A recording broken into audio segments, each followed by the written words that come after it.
a Cox's biscuit. Trademark like the raps I come equipped with. On the go, rappers know that the 6'4" crooked eye resident is the man that they'll never be fresher than. Let's battle. Guys, what is up? Welcome to another episode of Maximilian Must Know. Today we're reviewing one from the house of Ermenegildo Zegna, and this one is going to be called Uomo. Now this is the second scent I'm reviewing from the house of Zegna. I also reviewed Peruvian Ambrette from their Essenza collection. I love that scent. And I actually own one more fragrance from Zegna. I own the absolute version of Uomo, and I will review that at some point down the road. There's more I'd like to buy. For the right price, I feel like the best from the Essenza line is Japanese patchouli, and I will get that one day. This might be my favorite patchouli scent that I've tried. And I also need to check out the Essence Spice and Elements of Man collection, and even the Gold collection. I've smelled none of that. If you want Zegna backstory, please do check out the video that I did on Peruvian Ambrette to learn more about this wonderful Italian house that just makes gorgeous, gorgeous clothing. This fragrance is a 2013 release with notes of citruses, Calabrian bergamot, violet leaf, vetiver, and cedar. Pretty simple, right?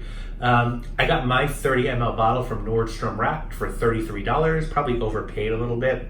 If you're looking for this, you can find 100 ml on FragranceNet for $22, so I definitely overpaid. Is it worth it for you to get that up? We'll talk about it. So as far as your presentation goes on the 30 ml, it's real basic. You just have Uomo here. You have the Zegna name there. You have a little sticker on the bottom, and your sprayer.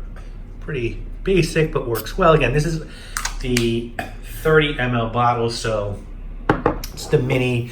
The larger ones are just sort of bigger sizes of this, and you have this sort of these lines that come out of the bottle, so gives it some texture. Presentation to me is fine on this one. It's a really nice fragrance. You know how like some fragrances there's like 20 notes and you can maybe pick up like 5? This obviously has a smaller note breakdown, but I'd be pretty surprised if someone couldn't pick up everything that's going on and hear all of the notes that they mentioned. You're gonna get this citrus accord at the top that relies very heavily on bergamot. That's mixed with a very green violet leaf note.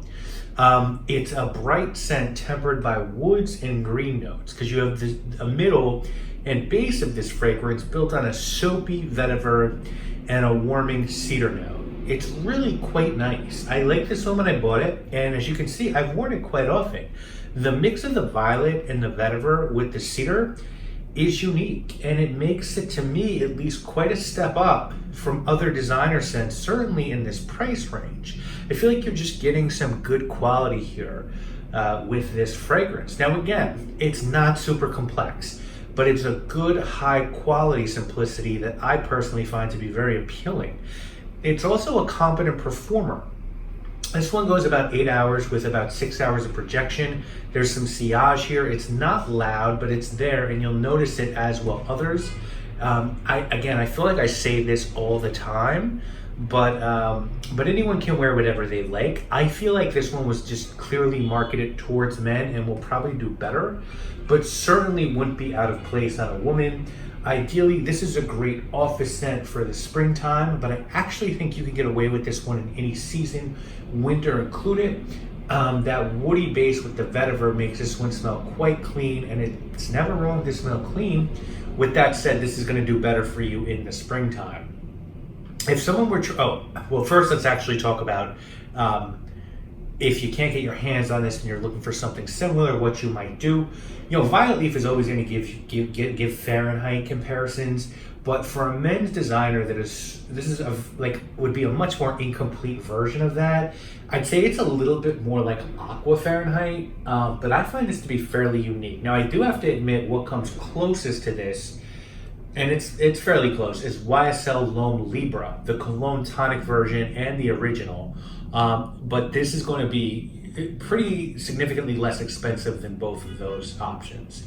Now, if someone were trying to talk you into purchasing this fragrance, I think they tell you that it's got a great smell, it's not expensive, it's an office scent, a great office scent, and not everyone wears this. So you're gonna be feeling pretty unique when you've got this one on. I think on the flip side, if someone were trying to get you to skip this one, they tell you that it's just not going to be everyone's cup of tea. It's distinct. And there's probably some better options from Zegna, certainly from their earlier stuff. If you can find those, they're sometimes harder to find. To me, this is a 7 out of 10. I really enjoy this fragrance. I just think it's got that Italian simplicity. And Italian simplicity, I always refer to cooking, where one of my friends' mother is just an excellent cook from Italy. And when she makes a dish, she sort of says like, hey, once you go past 3 ingredients, that's too many. You know, like you want like very simple seasoning, just use really good high quality ingredients, and you don't have to add in 50 things. And I feel like that Italian simplicity with high quality materials, that's great when you get that, no matter whether it be fragrance or art or anything where your senses are involved. And I think this is actually a really good job of that for that price point. This is really well made, it's cheap, and it smells good. It's hard to beat that.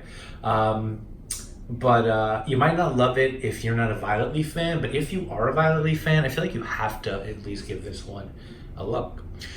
So guys, that has been my review of Uomo by Zegna. I would love to hear what others think. Have you tried this? Do you think it's a hidden gem? I really don't hear a lot about this. I think it's pretty good. So let me know if you think I'm on my own here, if you've ever given this a try.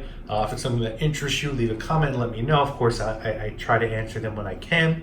And that's it, guys. I'll see you soon again with more videos. My name, obviously, is Maximilian. Still flowing looser than the bitches I seduce. After a news cruise, get disposed like a douche from the grittiest, shittiest, climax chlamydias. Whose affiliates beyond some old Willie shit. Keep an open eye.